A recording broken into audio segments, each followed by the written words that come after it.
Alhamdulillahirabbil alamin wassalatu wassalamu ala asyrofil anbiya'i wal mursalin sayyidina wa maulana Muhammadin wa ala alihi washabbihi ajmain amma ba'du. Qala musannif rahimahullahu ta'ala wa nafa'ana bihi bidzikri. Amin.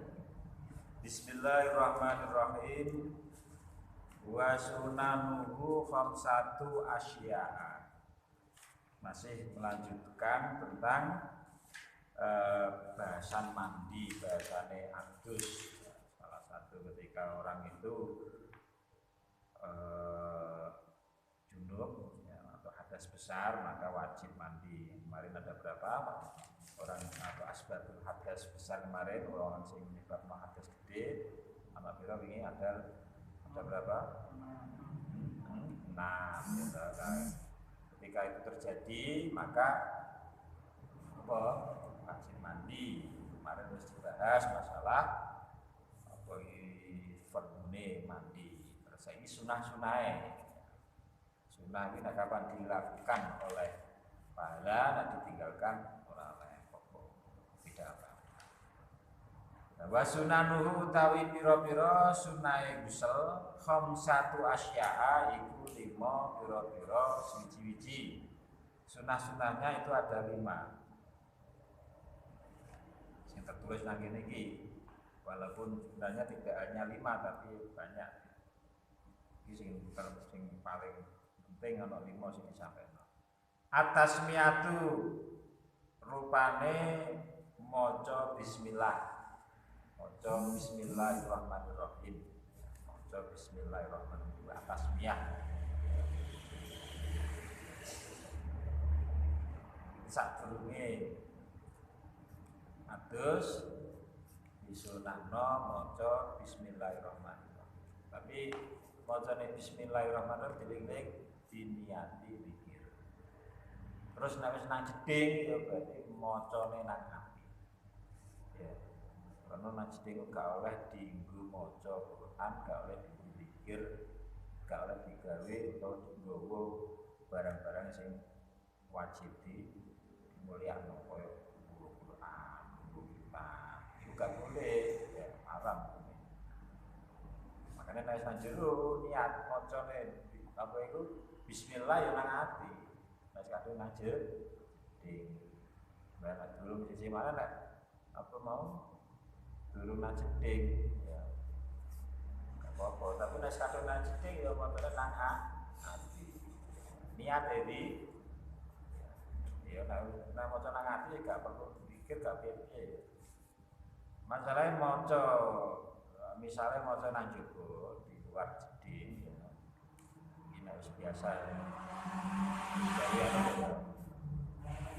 nang umum ini kan gak masalah, tapi jedingan sing khusus mau. Ini ketika di luar itu membaca bismillahirrahmanirrahim harus diniati zikir. Karena wong junub, wong hadas besar kuwi haram membaca Quran ya. Mane ora oleh itu niate kudu di lagi maca bismillah. Wal wudu lan wudu qablahu ing dalem sadurunge gusel. Sebelum mandi sunnah wudu dulu. Masalah ini wudu dulu itu disunahkan ketika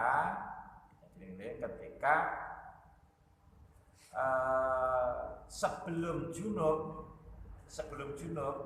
ini posisi masih punya wudu, artinya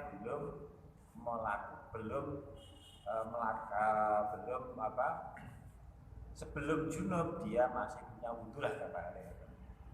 Dan juga ini menurut ulama sing membedakan antarane wudu karo adus. Wudu itu ibadah dhewe, adus itu ibadah dhewe. Tidak saling tadaful, tidak saling masuk. Artinya ada pendapat ulama yang lain mengatakan bahwa wong ki nek adus gede, niat adus gede, wis gak usah wudu. ya iki wis cara salat dadi krana apa wudu mandi gede ini sudah termasuk sakit kados cilik masuk di dalam hadis gede ngono ya. Nah, makanya itu ya dia dilumoni lah cara apa kita itu apa wudu sebelum mandi itu harus dilumoni seperti itu.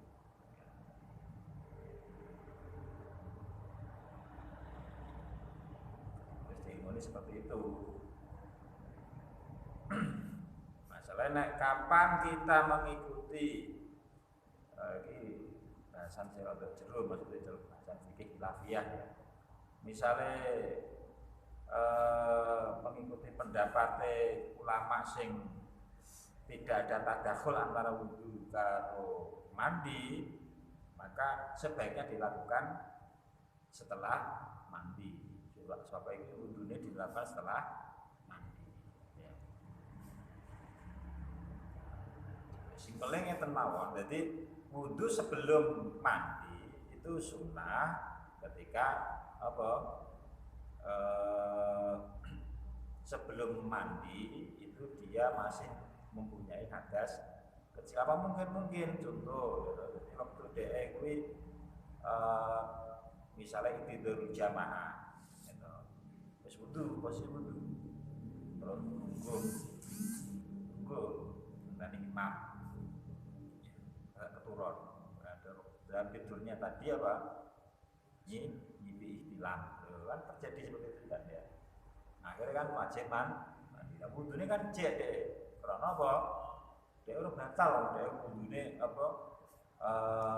Wudune dia bisa menjaga wudu yaitu dengan itu tadi, mutamakirin tadi sehingga menutupi orang batal wudu mau. Itu maksudnya.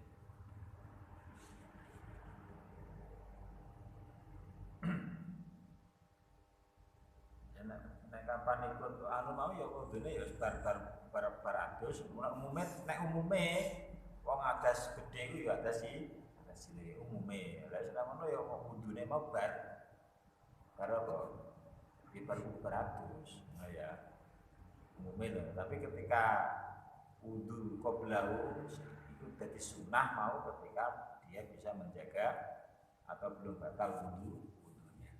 Tapi nek wis batal wudune ya atus kondisi. Ya. Kemudian wudu setelah mandi. Paham ya? Maksudnya ya. Wa imrarul yadi lan nglakokake tangan ala jasati ing atase awak.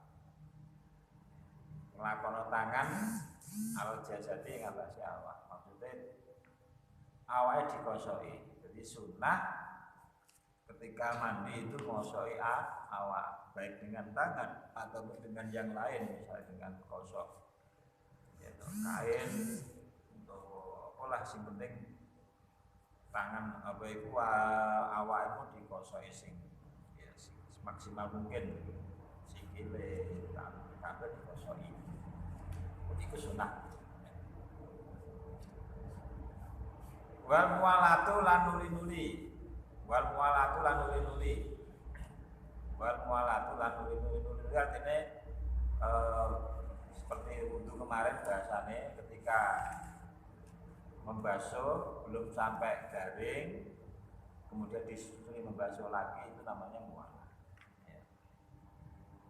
Paham ya? Jadi membasuh tak durunge garing dibasuh maneh anggota yang lain itu jenenge mualah berturut-turut gitu. Karena ya kalau umpamane mandi junub mau dicicil ora masalah gitu. Pak Mas pilih atau lagi sirai dhisik misalnya. Terus susu lagi awake ora apa tapi ora olah sunah mualah. Persis seperti wudu ya ngono.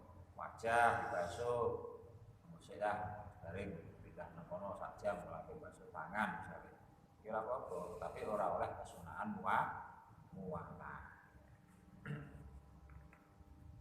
Tapi kesunahan mualah ini untuk orang yang tidak daruratul wudu tidak sahibud darurah. Orang yang sahibud darurah wong sawis utawa wong mustahadhah. Wong sawis wong bener utawa wong sing istihadhah. Iki gak oleh mualah iku kudu wajib. Kanggone wong sing apa? Sahibud darurah, yaitu orang sawis, wong beser biak, utawa wong sing mustaha atau wong sing apa istihad. Iki wajib mualah ora oleh ora padha karo umum. Paham ya? Karena apa? Karena undune utawa aduse wong sing mustahab utawa wong sing sawis iki ya apa ya darurat kabeh. Nah cepet-cepetan mau beratus kuwi dan langsung wudu, langsung sholat. Ya itu wong sing mustahab utawa wong sing apa sawis ya. Wong sawis ya kudu ono wudu, mancing waktu, wudu, sholat. Ora oleh ditunda. Sik-sik jadi wudu antara wudu dengan nutupi aurat dengan sholat itu terus berkesinambungan kalih kalau itu kaya wong sing normal, wong sing biasa orang sawis itu orang mustahab. Wa taqdimul yumna lan disiake tangan anggota kang tengen alal yusra ngareake ing ngatasé anggota kang kiwa.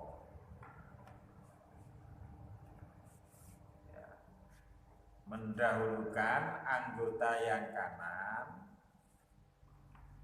baru kemudian anggota yang kiri. Jadi itu sunnah.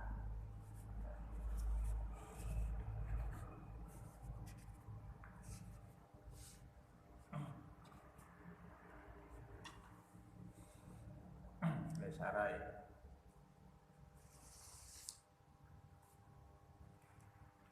Dasare disunahno maca bismillah iku li hadisin kullu bi'in di balin la yabda'u fi bismillahirrahmanirrahim fa huwa aqta. Ya. Kullu amrin utawi saben-saben perkara di balin kang anduweni tingkah bagus la yabda'u kang ora dikawiti fihi ing dalem kulli amrin apa bismillahirrahmanirrahim apa bismillahirrahmanirrahim fa wa mongko iku utawi kullu amrin iku akta iku saite barokah utawa gumbung utawa apa dalam maknane ya sing paling penak saite barokah.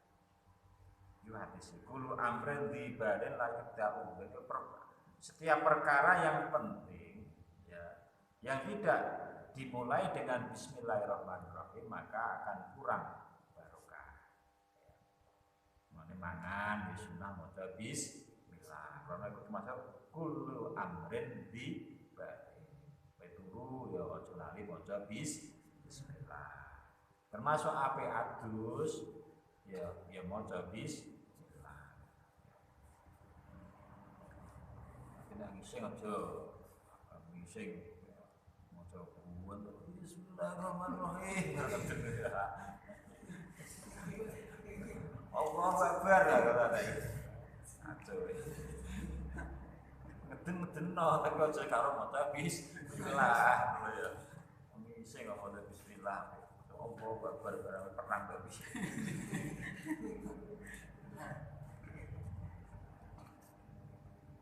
Lah maksudnya dibalin lahu sya'nun yuhim sa'nun yuhammu bihi syar'an. Maksudnya dibalin itu lahu itu kedua kulu amren sa'nun utai tingkah yuhammu kang atau yuhimmu atau yuhammu kang dan pentingake apa bisaan syar'an dalam syara'e.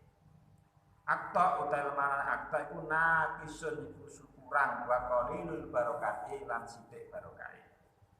Di hadis Aisyah radhiyallahu anha as-sabiq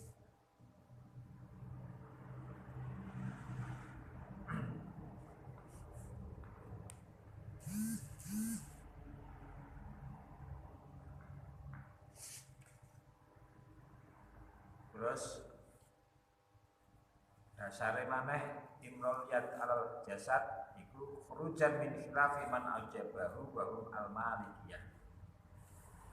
Karena menurut ulama Maliki bahwa ngosoki awak ketika mandi itu hukumnya wajib menurut mazhab Maliki atau ulama Malikiyah. Ulama Maliki berpendapat ngosoki awak waktu adus hukumnya wajib. Nek kapan ditinggal no adus ora sah. Paham ya? Makane al-khuruj minal khilaf itu sunnah. Makanya tanggane tidak jelas sunnah. Keluar dari khilaf itu hukumnya sunnah. Nah Syafi'iyah boten Syafi'iyah itu sunnah. Ngosoki awak. Kemudian mualah kama marra fil wudu. Seperti keterangan yang ada di dalam bab wudu. Li wujubiyah indal Malikiyah dan juga wajib menurut ulama Malikiyah. Jadi ulama Malikiyah mengatakan mualah hukumnya wajibnya wudu, wajibnya adus. Artinya adus ora oleh izin, adus ora oleh gak mualah, kudu mualah. Makanya keluar dari khilaf itu sunnah. Kenapa mualah rasa di kredit bahwa dicicil. Terus yang terakhir wa taqdimul yumna 'alal yusra. Mendahulukan yang kanan, bagian yang kanan dari bagian yang kiri itu adalah dasarnya al jihadil yumna min jasadi dhahran. Maksudnya piye? Mendahulukan anggota yang kanan itu dari minal jihad al jihadi al yumna tegese arah-arah tangan. Jadi cara atus ini dhisik ya, arah tengen berarti sebelah kanan, sisi yang kanan. Min jasadi saking awake wong dhahran saking arah jaba wa batnan lan saking arah jero. Lima rawahu al-Bukhari wa Muslimun an Aisyah radhiyallahu anha qalat kana Nabi sallallahu alaihi wasallam yujibu. Ana sapa Kanjeng Nabi sallallahu alaihi wasallam ku yujibu iku gawake ku ing Kanjeng Nabi apa atayamunu apa disiake anggota tengen. Wa tanaquluhu lan nganggo sandal Kanjeng Nabi. Wa tarajjuluhu lan surinane Kanjeng Nabi. Wa tuhuruhu lan sesucine Kanjeng Nabi. Wa fi sya'nihi lan ing dalam tingkai Kanjeng Nabi kullihi sakabehane sya'nihi. Kanjeng Nabi itu orang yang sangat mengagumkan apapun tindakan, tingkah lakune, ya, perkataane, apa wae sing tutur Kanjeng Nabi baik ucapan, tingkah laku sangat sangat elok lah, sangat indah, sangat ndadekno wong itu takjub. Kanjeng Nabi. Dimana wong misale petuk Kanjeng Nabi itu kok umpamane ora iman ngono ya. Wah, cara wong-wong sing bener atos atine lho. Masalah nek roh mesti wong langsung takjub. Langsung simpatik, langsung tertarik. Luar biasa nih Kanjeng Nabi. Nabi ini dari ono wong itu sing babar pisan cara ora iso nggambarno Kanjeng Nabi. Masalah ketika ketemu Kanjeng Nabi iki ora tau nyawang, gak wani nyawang wajah Kanjeng Nabi. Pundi lho, kaya manuk kaya sirawi di encleki manuk iki carane manuk kok kami ngomong kelas. Karo Pak. Ya ono sebagian sing iso nyifati ono nekat-nekatan ngono ya.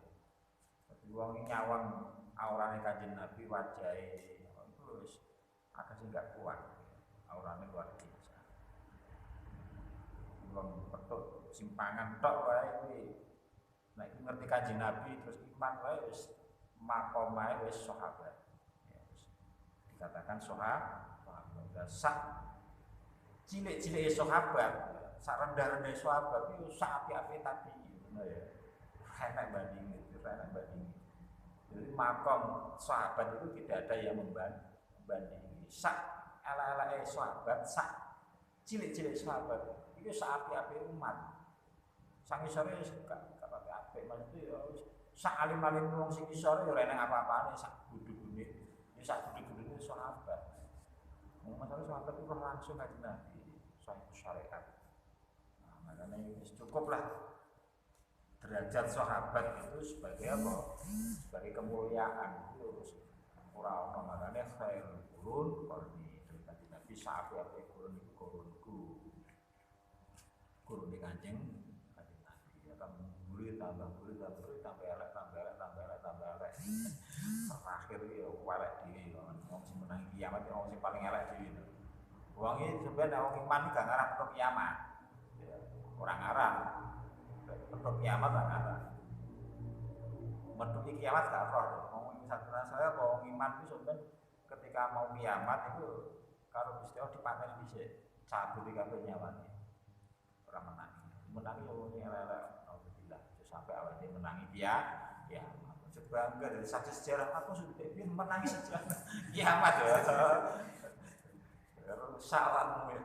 Salah wong sing menangi ya. Masalah wong Islam wong mukmin ben iku ora menangi ya. Jadi Kanjeng Nabi sangat sangat dikagumi betul. Apapun sangat dikagumi.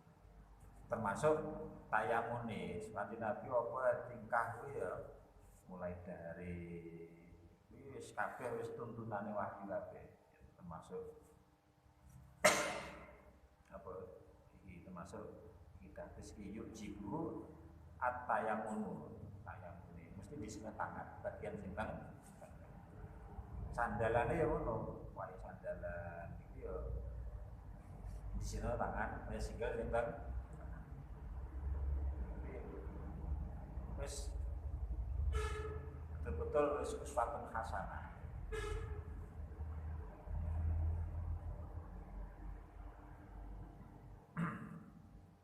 Ane apa ya? Ben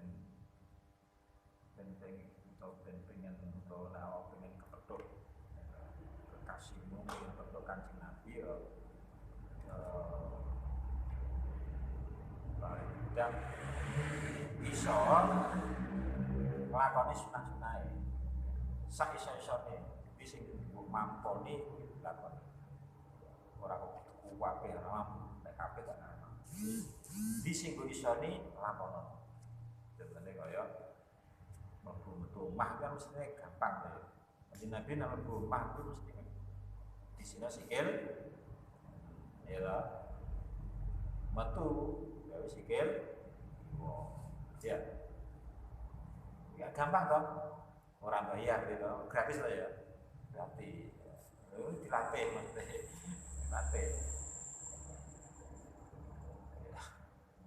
Terus mana masalah dalam hal sepele wae mangan dilatih mulu soalnya mangan bakso gitu bakso rasa gak sido pulau tadi ya pokoknya sing kena dipuluk tapi nek gak kena ya sendok maksudnya lagi sesuatu sing ora bayar kulino perlu kulino ini atau itibak Kanjeng Nabi ngono lho ya.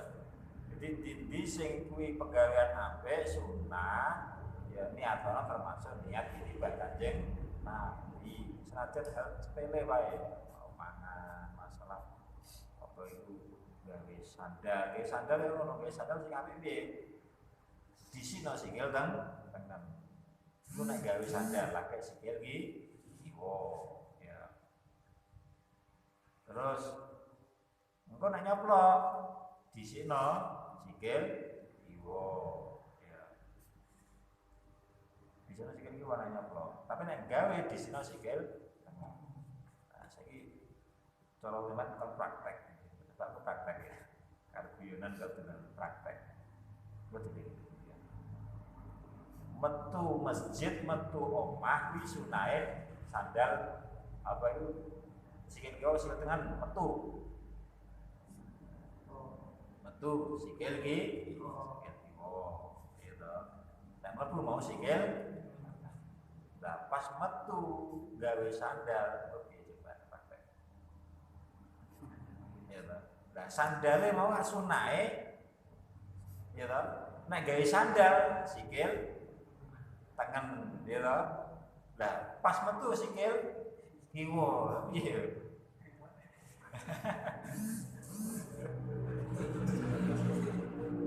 Kok bayangan dhisik gitu.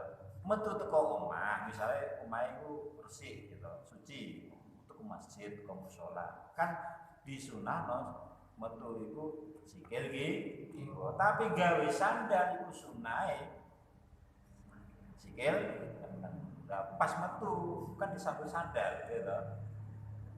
Gitu. Mesti kan langsung boleh sandale to sikil mau ya toh. Nah, piye prakteknya.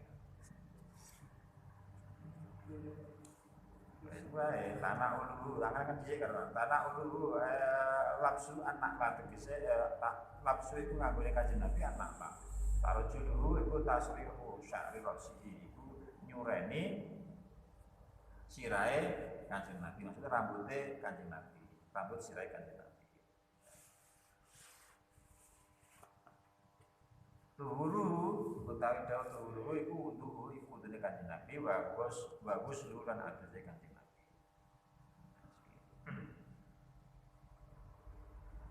Sallallahu alaihi wasallam.